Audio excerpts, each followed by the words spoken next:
Arr, grog. Hello everyone, welcome to the Side Shed podcast. I'm Matthew Weir, joined by Keri Warbis. You right, Keri? I'm good, Matthew. Wouldn't it be fun if you suddenly said a different name altogether? Yeah, I thought about playing with your name a few times. I thought about Keza Wezer. Oh yeah, I used to get called Kez and Keza at school. Nowadays, quite a few people just call me Warbis. Well, I mean, there's a whole section of people in Bristol to this day, and it's quite disturbing for people who meet me recently and come into that circle that I'm just called weirdo around the table, and it kind of freaks people out. So I don't know. I don't take it personally at all. No, I think it's quite nice. Yeah, it's on the surname, isn't it? Yeah, of course it is on the surname. But I don't know why I haven't ever called you it as a sort of affectionate nickname, where so many others must have. What's that word when two couples merge? Sex? There's a word for it. Huh? All right, Keri, just say what you see. I was actually meaning there's a word for like Benifer and Brangelina. Yeah. I said another word once, and a listener got in touch. Went, actually, it's called. Was it portmanteau? I mean, a portmanteau is that, but I don't know if that's the case when it's a couple. There's a specific. But I think we'd be Weirbis. Because when me and Peter did it, we were thick biz. Which sounds a lot like thick piss. Oh dear. All right, okay. Some meds. Anyway, we've already gone toilet, haven't we? Gone totally toilet. All right, okay. So just to detoiletise. Yeah, let's get some Glade in and Summer Meadow your ears with a little ad, and we'll be back. Welcome to the tranquil world of Ambridge, where fresh air meets charming landscapes. Introducing the Archer's Air Fresheners, a delightful collection inspired by the iconic locations of Ambridge. Take a stroll through the fragrant orchards of Brookfield with our Brookfield Blossom scent. Infused with the essence of blooming apple blossoms, it captures the essence of this beloved farm. Can I smell dead badger? Step into the elegant gardens of Grey Gables with our Grey Gables garden scent. Let the aroma of freshly cut roses and lavender transport you to the heart of this quintessential English estate. Christ! What did Cranford Crystal have for lunch? Experience the rustic charm of Aldrich River Am scent. Immerse yourself in the earthy notes of freshly harvested barley, evoking memories of lively conversations on Reddit and community spirit. I love the smell of bitumen in the morning. Keri, can you handle a little quiz early doors? I can. I was just thinking though, that I bet at Faulty Gables they don't have air freshener. They'll have room scent or proper like scented candles or those lovely incense. What are they called? Those sticks that you put in oil. I've got a lot of those around the house. Nice, aren't they? Yeah, except when you lean over to check that your modem's still working and poke yourself in the eye with one like I did the other day. Oh. So I got a kind of a lemon-scented eyeball jab. Oh no, that can smart. Yeah, quiz me, babes. All right, okay, let's go.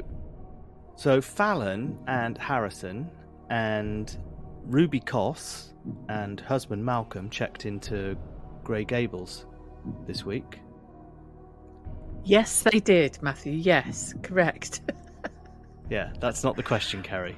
Oh, what were their room numbers? Room numbers. Right, this was where Brad was being weird and had a lobotomy. And it seemed like he'd had the lobotomy and then wrote the episodes at Faulty Gables. I think it was 105 for Harrison and Fallon and 114 for the Mayor and Malcolm, Silent Malcolm.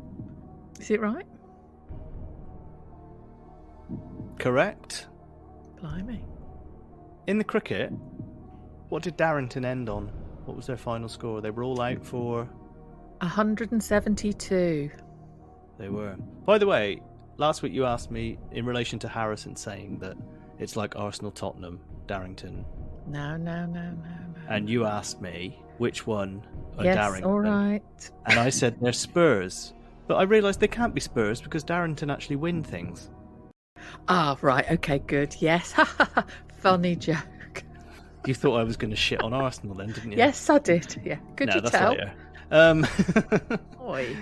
So, Chelsea's playing the field. And actually, she was playing the green when she was on the phone to Kenton. How many byes did she say at the end of her call when she finished with Kenton? Oh, that was a lot. She did that thing. Bye, bye, bye, bye, bye, bye. Is that all right? Okay, like, bye, bye, bye. I think it's 6 or 5. It was 7.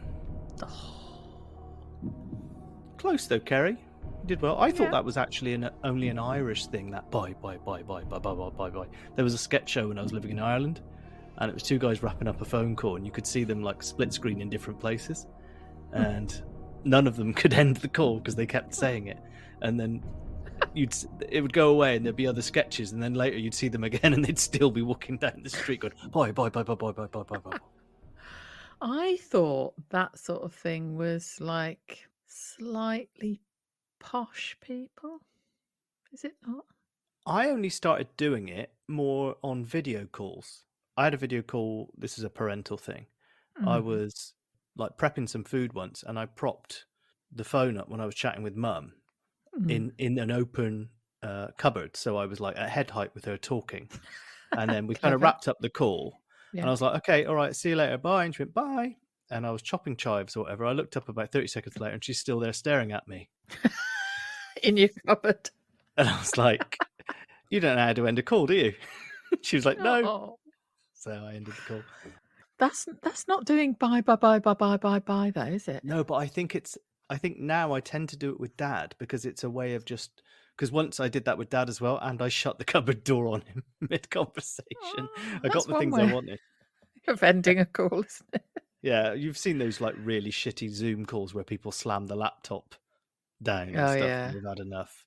Didn't Gordon Brown do that? He did, but he didn't mean to do it, did he? They were like, okay, thanks, Gordon Brown, and he just closed it. Yeah, it's good. It's good. But when I said posh, I actually am thinking it again. Sort of like city types. What types? You know, city finance sort of people. The type who sort of go buddy and all that shit. Or like Harry this week, who said, so you'll come with? Come with is up there with my bad, isn't it? Which Keri and I had a little bash about on the Patreon this week. By the way, the Patreon episode out if you want to hear it. So I mean, it reminds me that bye, bye, bye, bye, bye, bye, bye. I mean, it was like a regular Irish thing, but yeah, I know what you mean. Did you ever see that video of the guy who was talking about his gap year on YouTube all those years ago?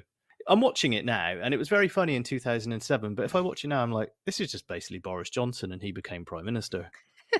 He's like his entire. He keeps telling anecdotes, and every anecdote ends with, "And then I chundered everywhere." That sounds like a fast show character. Also, the sorts of people who say gap year, their whole fucking life is a gap. They're just not plugged in. Like these people that manage to, like trustafarians that have.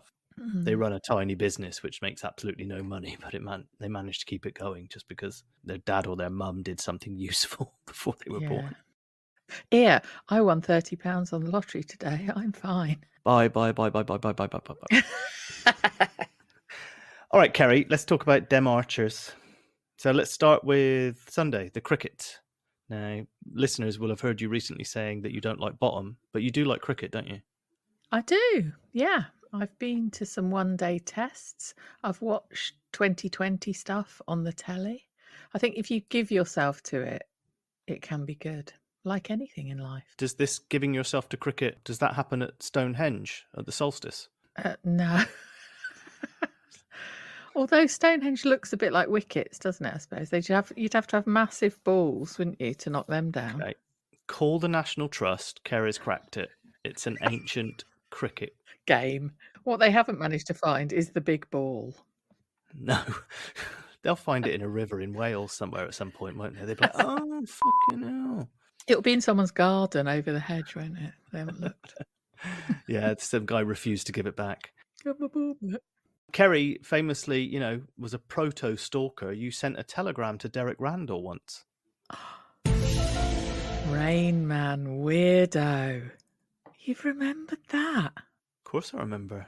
God, yeah, I loved him. I was obsessed. I had a right crush on him, which is a bit weird considering I was about 12. Derek Randall, Rags, he was He was a called. bit of a Rags. beaky-faced chap, wasn't he? Yeah, very slim, sort of like, I was going to say sort of hunched over. He had a funny gait about him. I don't know why. He was just a cheeky chappy and was great at that moment in time. Had a bit of a strange crush. You ever put him into Google? I think one of the first pictures you get is him running across a pitch with a massive bottle, a comedy-sized bottle of Bell's Scotch. Oh, I didn't know that. Yeah, I think it's like a man of the match thing or something. Oh, right. Okay. Oh, God, I haven't actually looked at him for a very, very long time. Let's have a look. Oh, he's got a funny little wonky face, hasn't he? Yeah, don't know why. Liked him a lot. He's still alive as well. Hello, Derek. Let's get him on. Did he ever telegram back? No. Bastard. No, he didn't. God, So imagine sending a bloody telegram. That's how old I am. That was in the 80s. This was the telegram equivalent of being left on read by Derek Randall. Yes, it was. I didn't expect a reply. My heart swelled. My heart swelled. Just knowing he might have seen the words I had sent. I think I had to ring on the hall telephone to say the message that was then telegrammed. I wonder if it's like Ringo Starr in that episode of The Simpsons where he's just replying to every bit of fan mail he ever got, and he'll get back to you eventually one day. Oh, yeah, that'd be good, wouldn't it? Imagine if I actually did get one back. But Ringo ain't doing that anymore, isn't he? He posted a video a few years ago saying, "I'm not replying from now on. Peace, love." Oh, did it? He said, "What I've got now on my desk, I'll reply to, but after that," basically there was a cut-off. I bet the ones on his desk were sort of 1964 or something. He hadn't got very far. All right. Yeah, cricket. Yes, okay. Adam, Tom and George were out in quick succession. Got to mention 3 characters though, didn't they? Yeah, I would have liked to have heard George getting broken by the sledging. That would have been good. Yeah, he scored 1, didn't he? He made a wild swing at it. There was quite a step-by-step guide to how cricket works, what they could see in front of them. They were describing things to the person next to them who could also see it for the benefit of the radiogram listeners. Oh, he is coming up to bowl now again. Also, all right, I get Jazzer's Scottish. He's a rebel. But I think he knows when someone gets runs and they don't, right? Because like they hit the ball and didn't move and it only went about 5 yards. And he went, "How many runs do they need now?" And Harrison's like, "Still 3. They've done nothing." Yeah, and he was wanting them to whack it all the time and do sledging and what did he call it? Jazz ball. Jazz ball. So that's like a Scottish, is it jazz ball as if there's an L at the end, but you don't say the L for the ball, is it? Yeah, I think so. Okay, but he wasn't playing, was he? No, he was there as moral support for Tracy to give Harrison. I thought his main project was to wind up Harrison, who would then wind up the team and make them a bit more aggressive. Didn't work, did it? No, Hannah was the saviour, wasn't she? Yeah, there was that whole thing of like, oh, gosh, at this rate, they'll need me and I won't be very good, will I? So you just knew she was going to hit a 6 or something. Got her a date with Chris, though. As a mate. You got to be careful with how you say things, because he said it was a square cut, classic Joe route, and let's meet up and have a ball-by-ball review. Not in the pub, Chris. No. Come on. on. If he mixes that up, he said, like, we'll have a classic route. He didn't show, though, did he? No.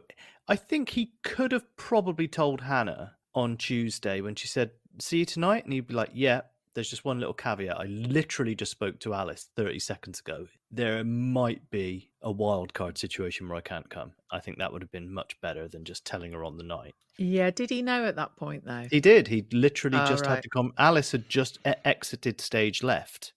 Oh, yeah, and he said at the last minute, yeah, if you don't hear back from those people, then do let me know, didn't he? Yeah, Yes, so he could have done better there, I think. Just as they'd already got over the awkwardness, he could have said, look, there might be a situation where I don't show, but I'll let you know. Naughty Alice, saying that it was a stables business meeting that she was going to.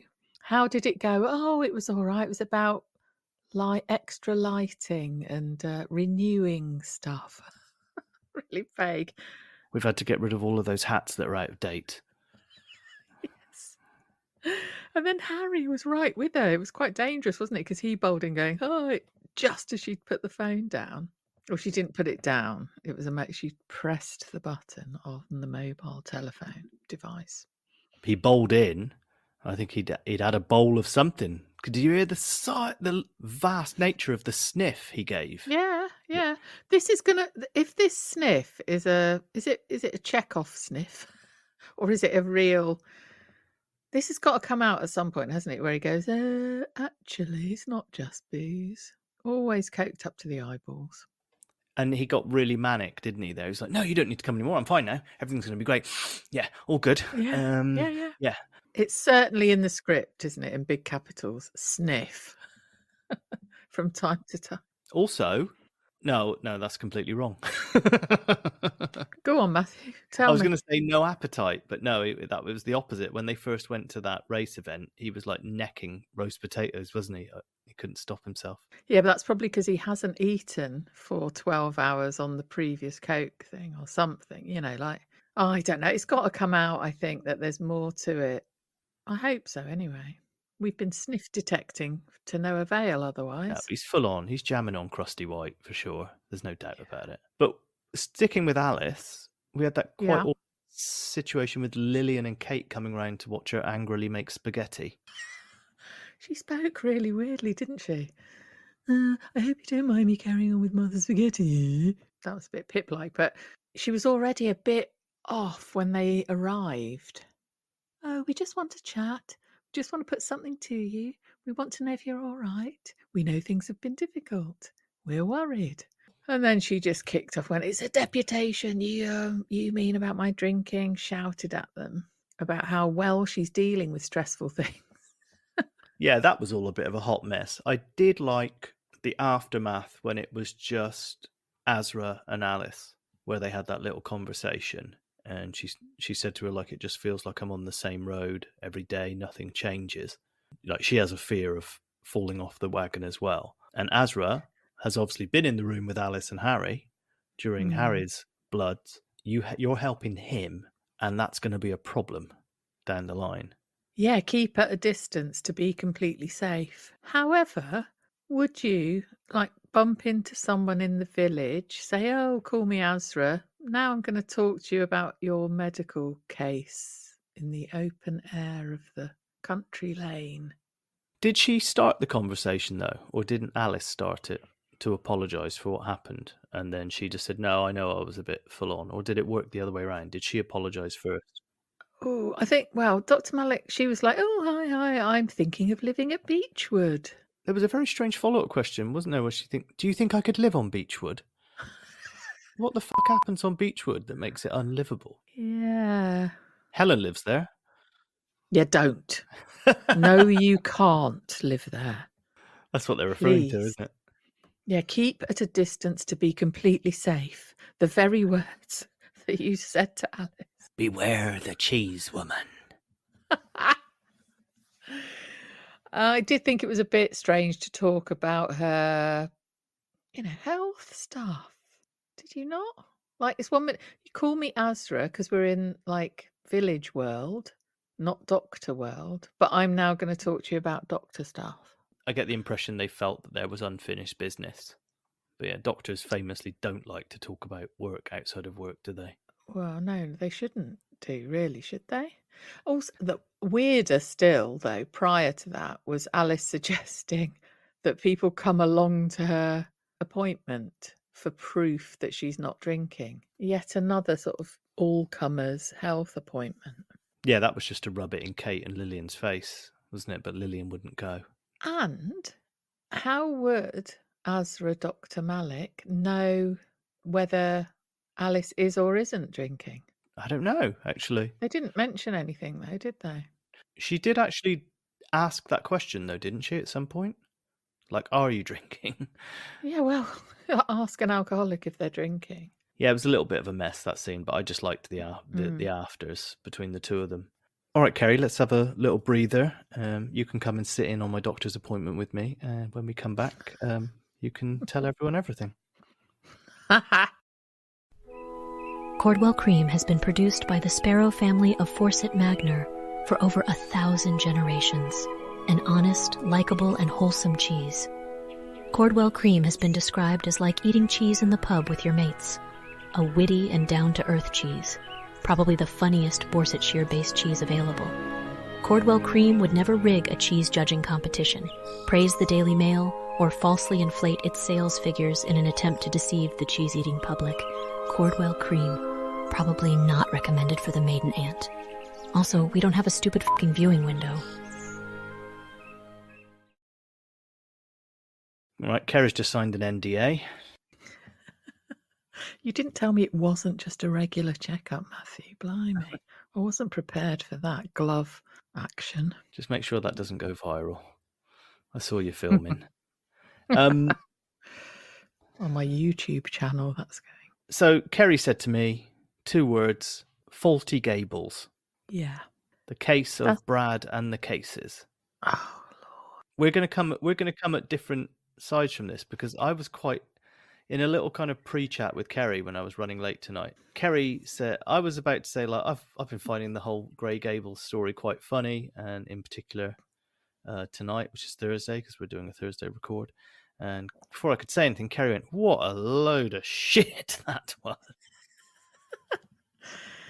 Now, this may have been influenced by the tweet-alongers, who were also of that mindset. The majority were. For the Thursday and the Wednesday episode, there was a lot of "who the hell is writing this" comments. Let's see where it starts on Monday. So you've got Lily and Oliver. Yeah.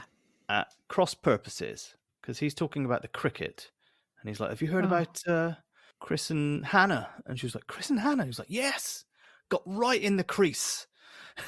Like all what other sexual cricket idioms, you know? She had a good old look at his googlies, and then she's like, "What? Hey?" And he went, "Oh, they're staying here." And he was like, "Yes, and because Chris won the Easter egg relay brass coin jousting competition. Yeah, ride a horse competition, whatever it was. I wrote it and I can't remember. Spear a badger. There was no spearing of badgers. Messages in a bottle. Yes, that was it. And there was a point where I think Lily went, "Eggs and runs?" I know. We're back to Listeria and Edwina Curry, aren't we? Yeah. Eggs and the runs. Years of egg problems. What year was it, Keri? 80-something? 88.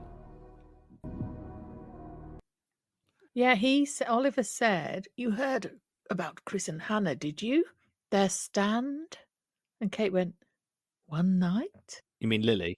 Oh, I put Kate. Do you know, there were a couple of times where I didn't know who the fuck was talking this week. Tell you what, between Lily and Fallon this week, I think this should be like parental guidance, possibly a 15.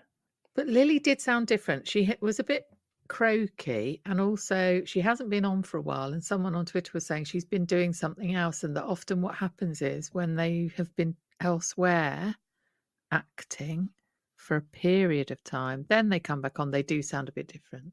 She produced a play, didn't she? Right. Is that it?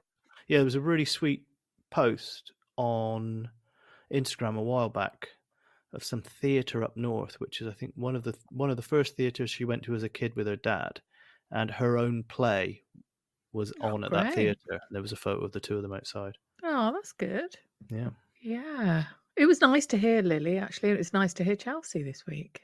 Yeah, it was great having both of them back. Yes. So happy. Refreshing, wasn't it? Yeah.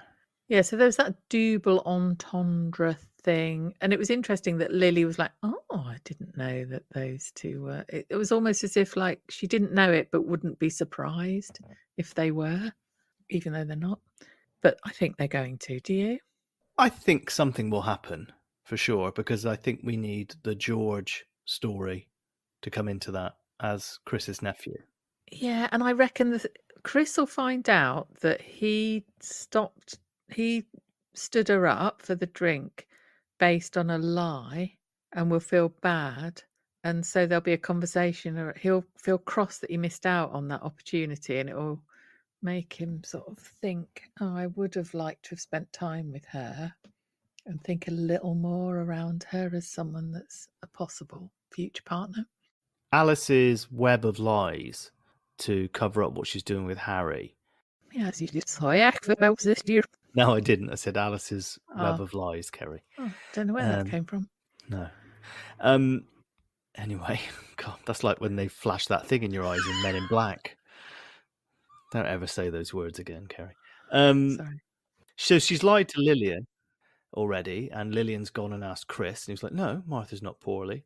And now you've got Hannah saying to Fallon, who's Alice's best mate, pretty much, Chris had to babysit because Alice had a meeting about the stables. Exactly. Yeah. This is gonna get messy. Yeah. And they're gonna go round Alice's to say, look, Alice, what's going on? We're weird. We're weird. You're weird. Everyone is weird here. Everyone is weird, yeah. Everyone is weird. You remember that song I sent you a few weeks ago, Everything is Normal, Keri? Yes, that was good. And Alice will be sitting in a cardboard sentry box. God, the things that you will just... When she went, it amazes me what she comes up with. Yeah. She's in a box wanting some biscuits. That's it. It's nothing to do with an imagination of any sort of note, really. Yeah, they're going to get round there and be like, Alice, are you alone? Who's in the bathroom? They'll go up there and like, Harry's going to be in the bath, covered in his own feces, like with coke all with over a his face full of powder. Yeah. Yeah. It's going to be like the say hello to my little friend moment in E.T. Oh dear. Yeah, it can't come soon enough. His comeuppance, the whole thing shattering, Alice getting away from him, not to go back on the drink. Please, please, please, no. I was a little worried that there was a redemption story coming for him, but now I'm not so sure. He cannot be redeemed. But we had this conversation, didn't we, last week about, is he written to be disliked? Because there's quite a lot of pearl clutching between the cast of the Archers when they're like, really? People don't like the character Helen? I was like, come on, you know that you're writing her to be disliked. I know. I did ask that question about, are we meant to feel any kind of empathy for him? And sadly, a bit had to be edited out because of something. But because of sound stuff that was happening. But I Keri don't decided know to whisper it, and I was saying something at the same time, and it just came out as... Yeah. But, all right, let's be fair. Keri, you said that you possibly it wasn't being acted well. Yeah, I can't work it out because I just don't understand. I don't think he's acting that well to be. This is my opinion. So I didn't know whether it might be that. Is that the reason that I'm not twigging that we should feel some sort of empathy for his struggles? Or is he irredeemable and should be hated? Is that the purpose of the writing? I think it's a bit more Russian doll than that. I think he is acting badly as the character. He's a bad liar, and therefore most of the time everything with him is front, isn't it? Everything is an illusion. It's a pretense. Yeah. He's not very good at presenting that version of himself, but for some reason Alice hasn't spotted it. Yeah, she's buying everything, isn't she? Yeah, so I think we're meant to listen to him and think, he's not being honest. He's a bad liar, so therefore that comes across as he's acting badly. And I think it's just the character is acting badly. Do you get what I mean? Yeah, I do. I understand what you're saying, but have others, like Kate said about his aura, but nobody so far has said he's chatting shit, that guy. Why are you believing him? I mean, Lillian couldn't see past her Horn. so that was that. Actually, have many of the other characters spent enough time with him to suss him out? Harrison didn't like him. Yeah, well, he's got a cunning eye for wrongdoings. Yeah, I mean, historically. He's gone to give a safety assessment on Grey Gables. I was like, Oh, Oliver, I'd get a second opinion if I were you, mate. do hotels have security men? People? Not men necessarily. People? Well, you're talking about Mick. Lovely Mick was back. Oh God. No, but answer that question. You're a hotel hospitality person. Do you have security people at a hotel such as Grey Gables? I think you do, yeah. We had one. I worked for a hotel Bloody in hell. Australia that was famously quite close to the red light district, and the security guards just used to turn a blind eye as workers of the night came in and left again. I'm pretty sure there was like some deal going on. So what do they do? Just like wander around the premises with their hands behind the back, like keeping an eye on stuff? Is that it? Yeah, I think so. In Grey Gables, though. Yeah. Ah. And arrest anyone in kind of fictitious period costume. Do you think this mention of security and was it Harrison? Oh, someone mentioned CCTV, didn't they? Like, oh, should we get? Oh, was it Oliver? About whether we should. I can't remember. CCTV was mentioned. Well, anyway, might this lead to something being captured around there? Do you think it'll be Ruby Koss and Malcolm temporarily borrowing the Robin Hood costumes and going at it? Yes. In the grounds. Oh, yeah, I mean, Mick. I liked Chelsea being back and Lily being back, but Mick being back. Oh, and he's thinking of moving to Ambridge. Well, hopefully, whatever if he gets the job as security person, if anyone tries to breach the security at Grey Gables, hopefully they clonk him over the head with something. No. And he's pretty good at security. He'll tie them up in the basement and then regale them with his stories of how he went on tour with Saxon on their Wheels of Steel tour. I don't know why I don't like him. He's got a stupid voice, hasn't he? He actually sounds to me a bit like Pete Postlethwaite when he talks. Why is that funny? Well, I just didn't know who you were going to say. Pete I was going to say like Zippy from Rainbow. I don't know what you were. Yeah. The thing with him is, and this happened a bit before, do you remember when Joy had a heart-to-heart with Lee about how she felt Mick was coming on a bit strong? Yeah. And he came back in, he was like, you've been talking about me, haven't you? He can sound quite threatening quite quickly. Yes, he can. He's awful. I get bad vibes. If auras can come through the radio, I have bad aura feelings about this guy.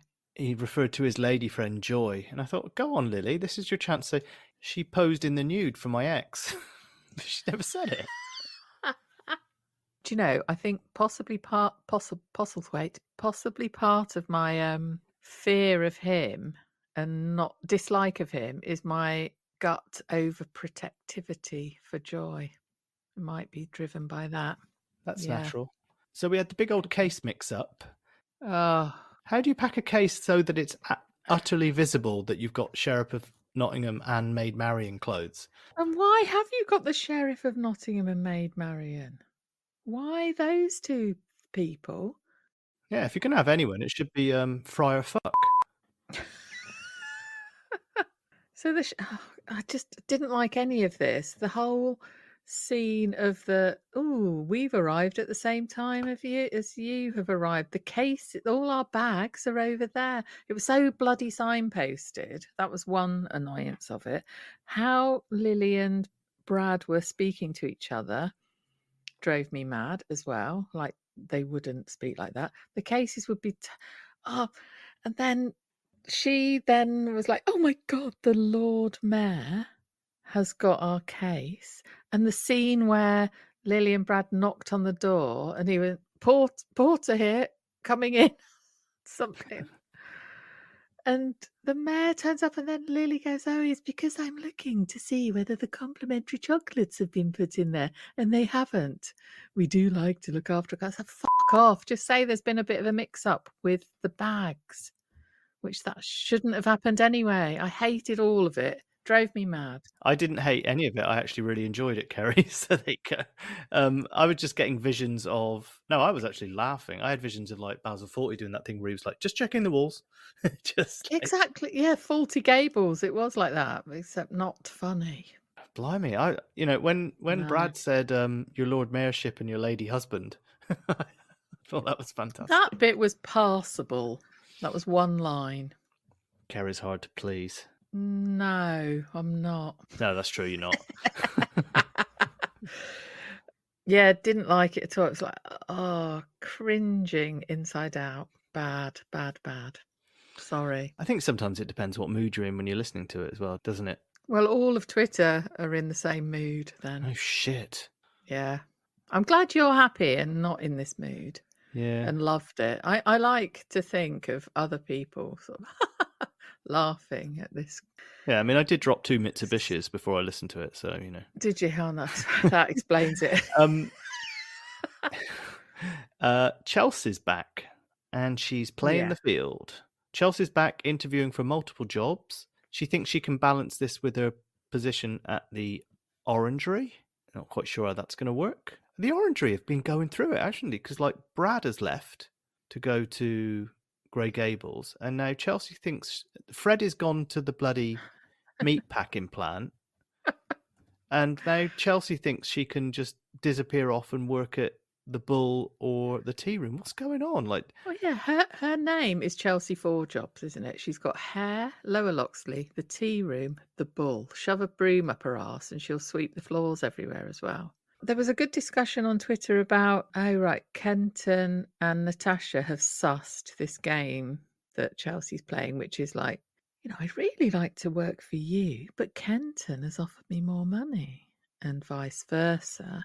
And they're going, right, let's make her sweat. We're going to make her wait a week before we decide.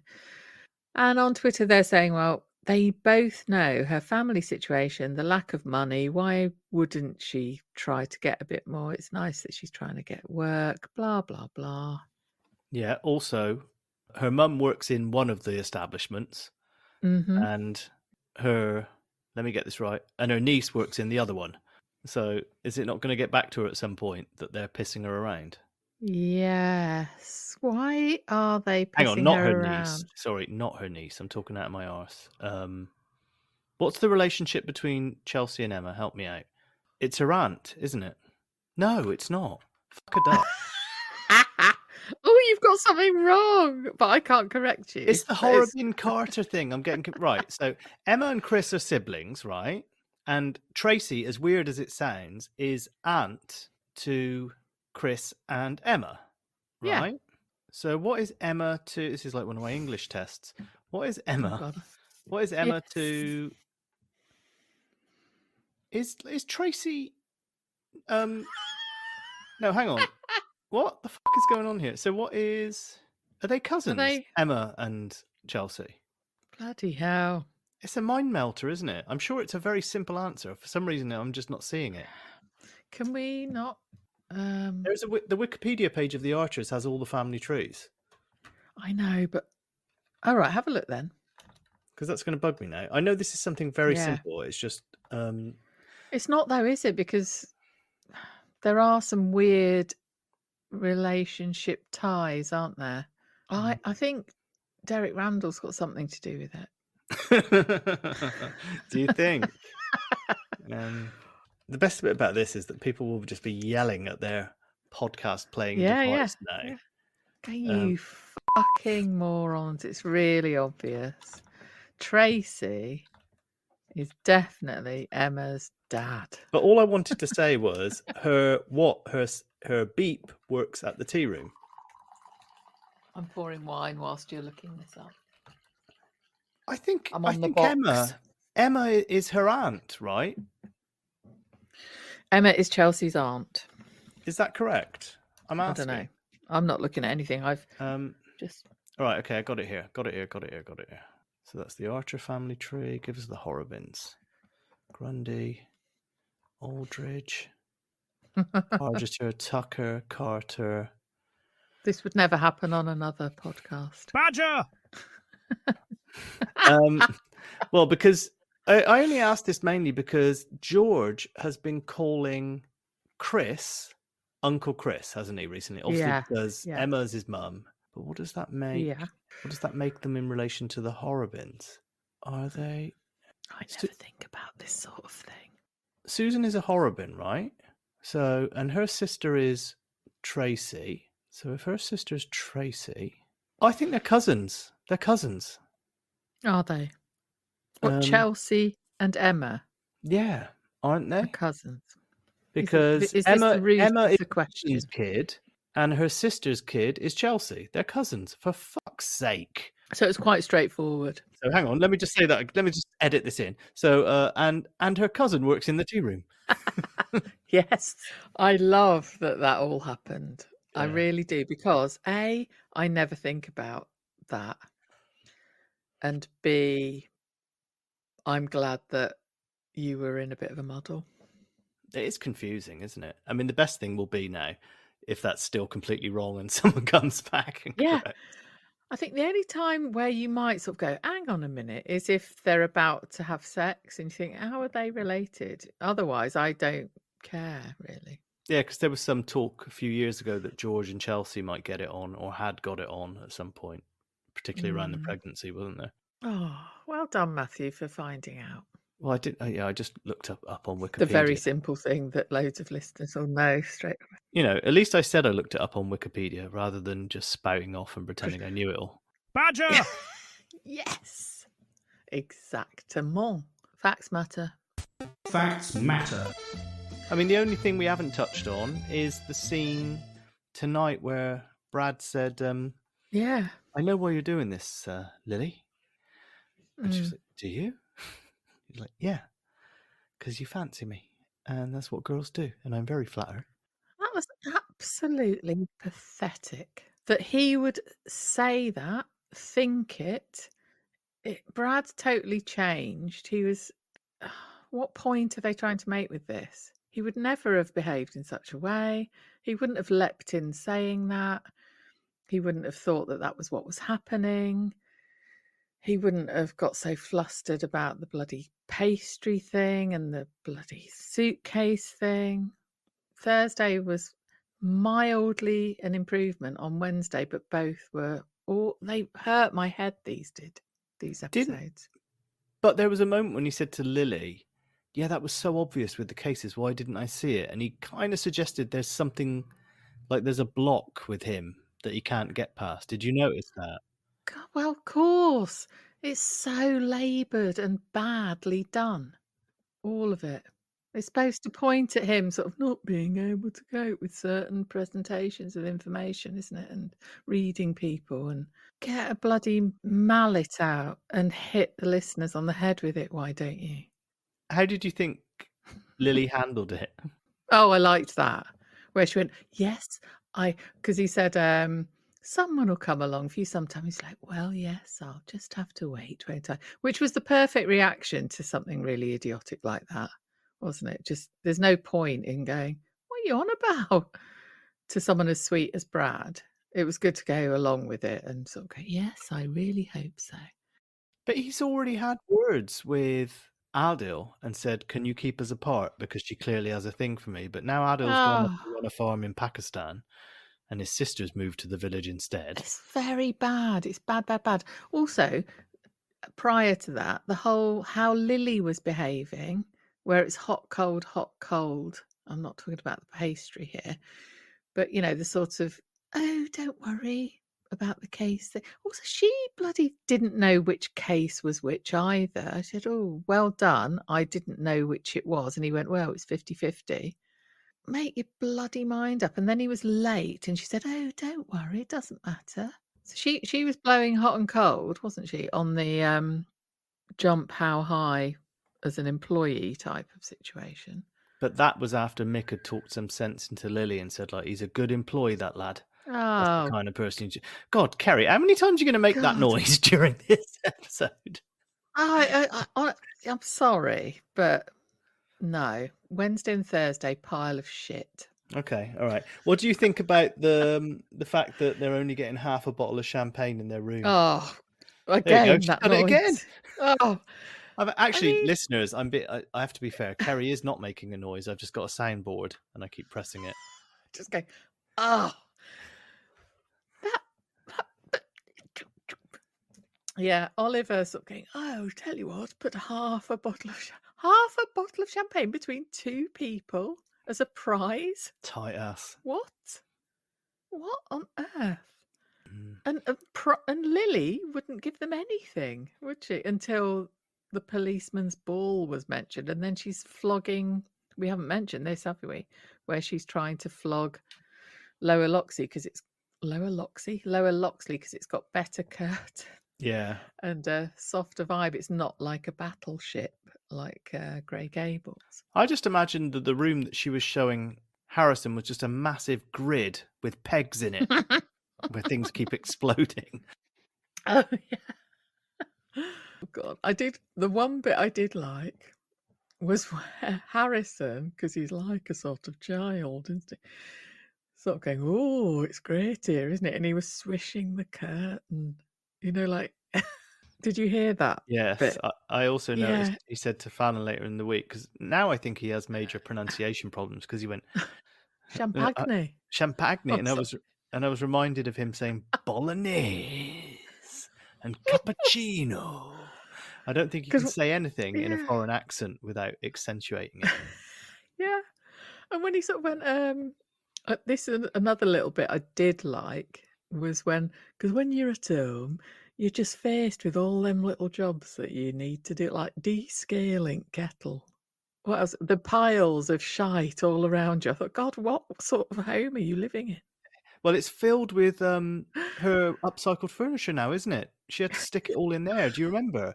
Because Natasha wanted it the fuck out of the Yeah, but tea didn't they room. then smash it up and get rid of it? Someone came round and helped them get rid, didn't Yeah, they? you're right, I think. Isn't I tell you that what. I've remembered something, Matthew. Yeah, you have. Hang on. We've Oh my got God. a jingle for that, haven't we? Make a note. I made a we? jingle for a Keri memory. Yeah. It occurred at least about like 7 months ago. I made that jingle, so it definitely happened. I wonder what on earth I remembered that time. Can't remember. I asked a question. I was pontificating about something, and then you remembered. You made the connection. Oh my God. But you can't remember what it was. No, of course not. No, neither can I. Too much in my head every day to remember things. Yeah, this chaotic house they've got. So Harrison's saying there's like a wonky shelf or a kettle yelling at you across the room, going, "Please descale me." He's been on Fallon's omelets again, hasn't he? When I once went to Cream and went back to my mate's house in Putney, and the kettle started talking to me. But I'm not a serving police officer. It's not hard to descale a kettle. Yeah. I'm just imagining their kettle like full of calcified chips of. Actually, right, okay. He's getting confused with descaling the kettle and de-escalating like domestic situations, isn't he? He thinks you have to kind of like calm everyone down. He uses Calgon on domestic violence cases. Yeah, he goes and rubs it in their face, and then he goes to the kettle and says, like, "Look, everyone, just calm down." Serious note here: water. I'm in a hard water area where scaling of the kettle occurs very quickly. Is Borsetshire and its environs, is that meant to be a hard water place? It's significantly harder when Brian's fucking loads of chemicals into the am, yeah. Ooh. Facts Right, matter. where is it meant to be? Somewhere near Birmingham and all that, isn't it? Yeah, I think it a hard it's meant to be slightly to the southwest of Birmingham. Right. I'm not. So what's the nearest actual bloody place? God knows. Do you know? Right, okay. So is Birmingham. This is fascinating, isn't it? A hard water area. Is water in Birmingham soft or hard? The West Midlands is supplied by both hard and soft. Oh my God. Damn. I thought they might have got that wrong. It's like my listening to the Archers this week, you know. Facts matter. I want to know whether his kettle would have been scaly or not. This is the sort of thing that matters, not made Marion outfits. And it's best not to look at a kettle like that, isn't it? Because a watched kettle never descales. Let's have a little break, Keri, and then we'll have a chat about the lovely folk that listen to this podcast. Yes. Bridge Farm brings you cheese billows. Now, I know a lot about cheese. If someone has been upsetting you, that is a disgrace. Cheese pillows can solve all of your problems. Simply pop along to Bridge Farm, get a cheese pillow, pop it on their face. So we have a Patreon page where you can support us if you choose to. You get the weekend episodes early and ad-free, and you also get our midweek specials. We've had a few messages in relation to recent episodes, which we keep meaning to read out. So we're going to go through a few of them now. So let's go into the Badger Sack. Let's have a look in the Badger Sack. So in relation to the last midweek special, now this will be a right old test of Keri's memory. Dave Howard said, Cider Shed Water Sports? I actually laughed out loud. There's much encouragement within the podcast community for shows to be both audio only and video based. I was going to ask if you have any plans for enabling us to watch the Cider Shed, but now I've changed my mind. I don't remember what the water sports reference was now. It was your box wine sounding a bit like you were having a Weir. Kay Guyden said, Keri, I have a doorbell glued on top of an old one too. Couldn't be bothered to try and get it off. Yes, Kay. United in madness. Love that. Secondhand Surfboard said, oh my god, your piss joke caught me out as I was listening in the car. Got home, fell out of the car and into the house with direct line to the loo. Only just made it. I think that was you blended with Austin Powers when he has that piss coming out of cryogenics. And it's like Michael York and all these other people in military uniform stood there waiting for him, looking awkwardly at each other.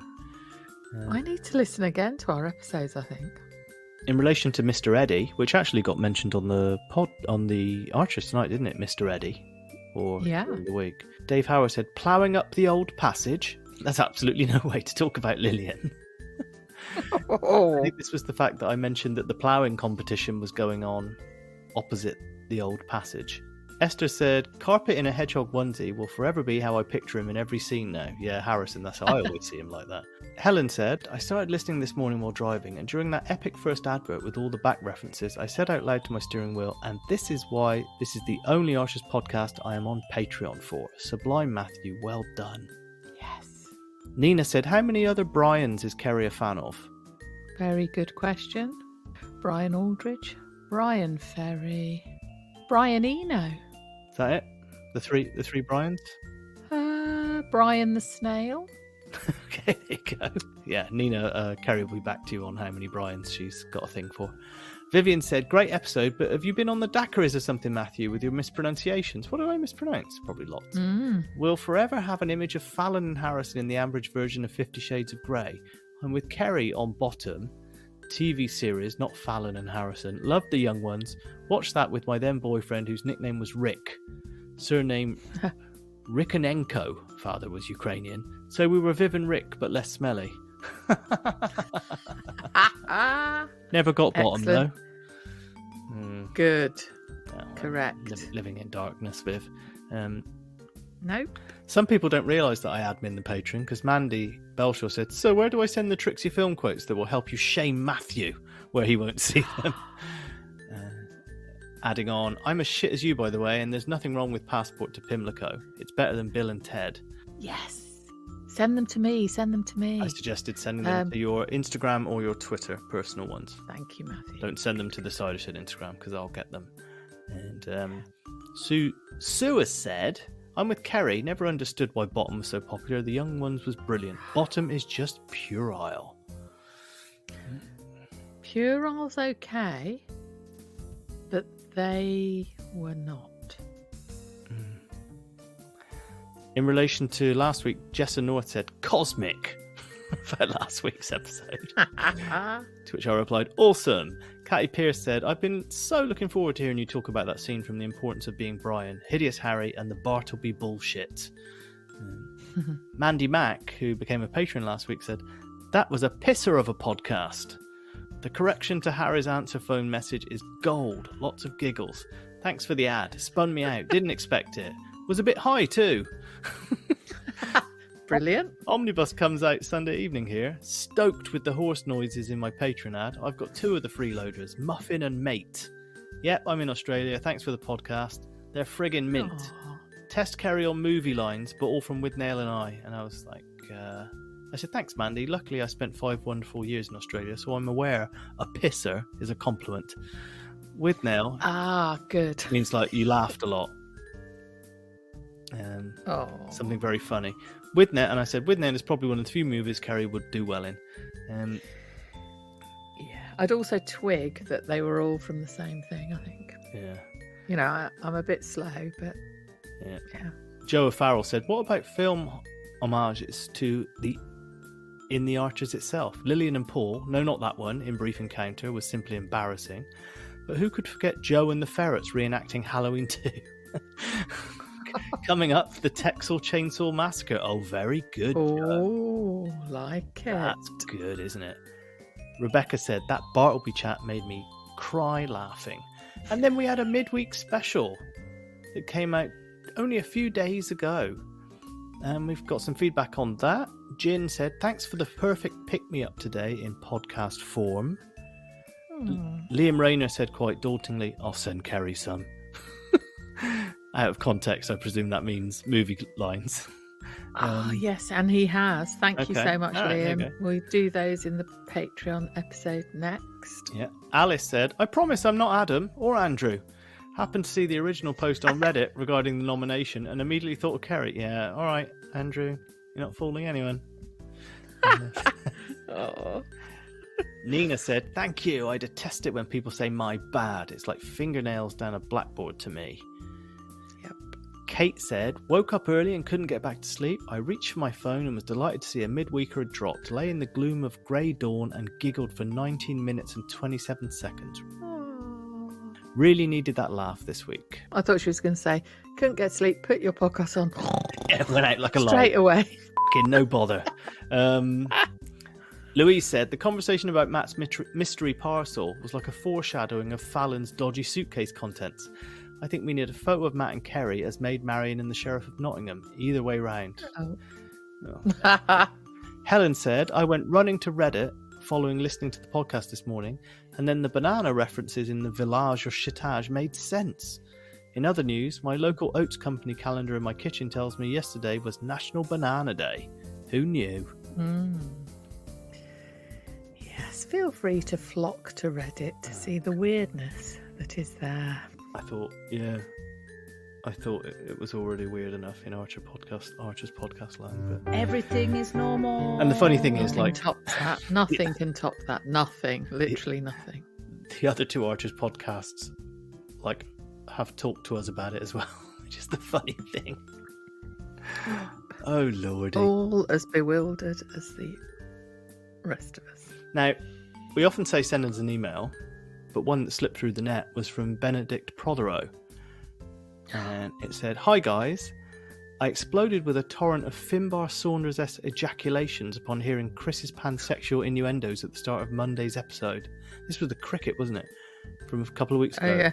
I remember being very impressed by how you held yourself on the crease. You've got a fantastic body shape.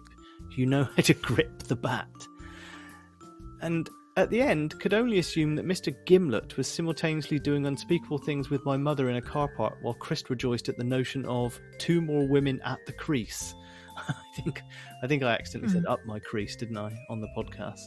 Right after the episode, I headed to Twitter, latterly known as X, to revel in the witty observations of others regarding this deluge of double entendre, but the cupboard was unexpectedly bare. I was left wondering if it was just me who had been fanaring at these manifestly suggestive utterances. You'll have recorded this week's gem of an episode by now. Patrons will have already bathed in its delights. I shall await the morrow for my weekly treat, and boy, does it remain a treat. I just felt the need to email before listening to say that I pray to the Ambridge gods that you will not have allowed such a rich vein of implied filth to go unremarked upon. Stella and Hannah at the crease, and so say all of us. The crowd goes wild, in parenthesis. Come to think of it, if they do end up that way, then we'll all be looking to Thora Hurd for a suitable portmanteau. So what are Hannah and Chris's portmanteau? Hiss. Yeah, we said hiss, didn't we? Channa. Channa. Yeah, go on. Ever loving your work, Benedict. Thank you. What, like, taking the time out of your life busy life, I'm sure. Everyone has busy lives, don't they? To write such a lengthy, funny email. Thank you. Yeah, so if Very you want to much. write us an email, it's hello@thecidershed.com. We have an Instagram, which is @thecidershed_pod. I got a DM from Mark there that said, "Cider Shed, do not go." Just a bit alarmed by. Having heard you both mention apparently going at each other before recording, and then say the Archers is perhaps beyond parody and should wind up the pod, please, no, I need it. In brackets, very selfish. It's not neat. As a coping mechanism, why not create pseudonyms on Reddit and slag each other off safely over there? Badger! Ooh, love that. Yes, you know what you're talking about. The thing is, Mark, with Keri, when they secretly fancy someone, she gives them a hard time, to cover up. What, you think I fancy the Archers? Oh, I'll make the Keri. Let me push the soundboard. Hang on, Keri, make that noise again when you're frustrated with the Archers. Oh, No, sorry, I pressed Keri orgasm. I said disappointed with the Archers. oh dear. Yeah. Did you know, if the Archers dies, we'll probably carry on prattling about other things in life. God, won't we, yeah. Matthew? Yes, There's of course. plenty of that And we'll go back. stuff around, isn't there? We'll go backwards, won't we, as well? Start going backwards. In the Archers, not in life. Oh. My dad was worried the other day that he wanted to drive his sit-on drive lawnmower, but he needs to, like, the neighbours wants their grass cutting, and to go round there, to actually go on road for all of those 5 seconds is illegal. You have to put it on a trailer and take it round. And I said, just drive it down. It's a tiny village. And I was like, if the police stop you, just pretend to be simple. That was my expert advice. And he actually countered that with, well, that won't be a problem. So yeah, you can follow us at the Cider Shed Pod on Instagram. You can also do that on Twitter, as also known as X, as Benedict said there, Keri. Anything been kicking off there? Twitter is a wonderful place still. I know it's all gone to shit in terms of the owner and what have you, but I do love Twitter. We're also we're at the Cider Shed Pod there. On Blue Sky, much quieter, but also lovely, at the cidershedpod.bsky.social. On Twitter, actually, I did get some DMs which were from Andy Jones. Thank you for the Monarch of the Glen Series 4 Episode 10 clip. Andy wrote, Monarch of the Glen Series 4 Episode 10, ahead of its time. And this is it. Badger! The music's good as well, isn't it? Liam sent the film quotes, and Robin Ben also sent a really good suggestion. Instead of village or shitage, which is something that we do on the Patreon episodes, he sent a possible thing that we could do, which is moth or myth, which is names of moths. Badger! And whether they are names of moths or not. So I was going to surprise you with that, Matthew, but I don't think we've got time today. No, let's do that on the Patreon. Moth or myth. Okay. I'm up for a bit of moth or myth.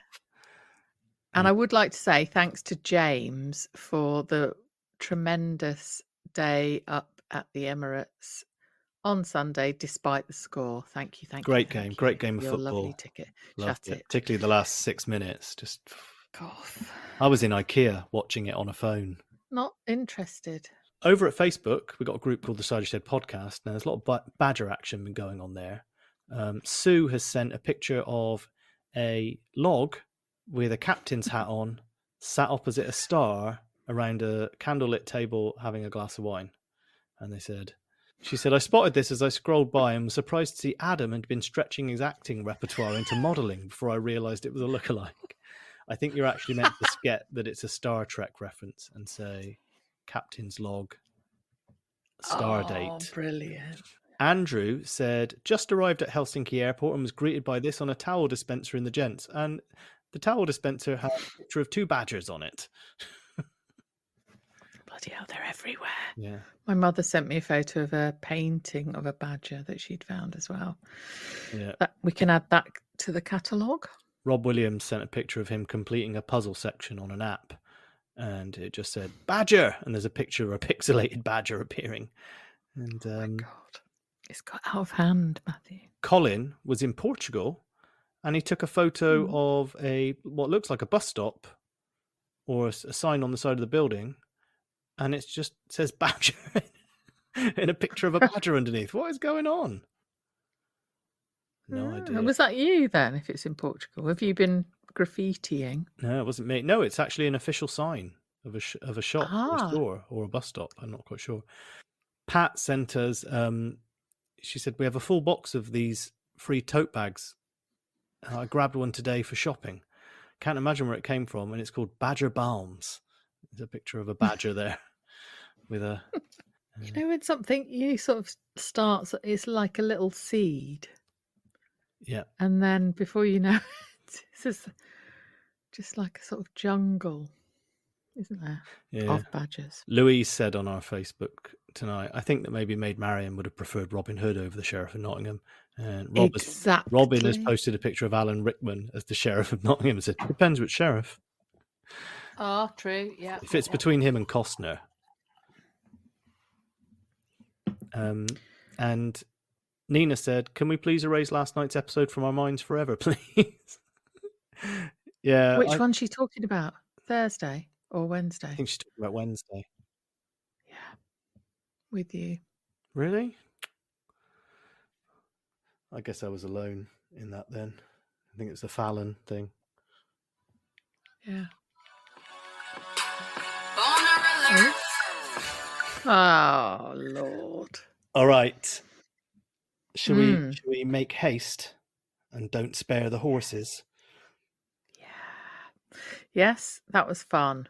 It was long and it was fun. Yes. Like a night of passion with both of us, which is what you get if you win the FPL. No, hang on, you get a sweatshirt or a t-shirt, something like that anyway. But would maybe some of our listeners would like some Cider Shed Pod merch who aren't in the Fantasy Football League? It's just occurred to me, like, you know, tell us if you do. Yeah, it's a soft launch of something when we do it's a soft launch of some merch when we get the winners of the Fantasy Football League, isn't it? And then we'll take it from there. Oh, right, okay. Anyway, we should say goodbye. Should we do that? Okay, everyone. Thanks, and we will see you very soon. Yes, thank you so much, everybody, for listening to us. Mwah. Bye. Bye, bye, bye, bye, bye, bye.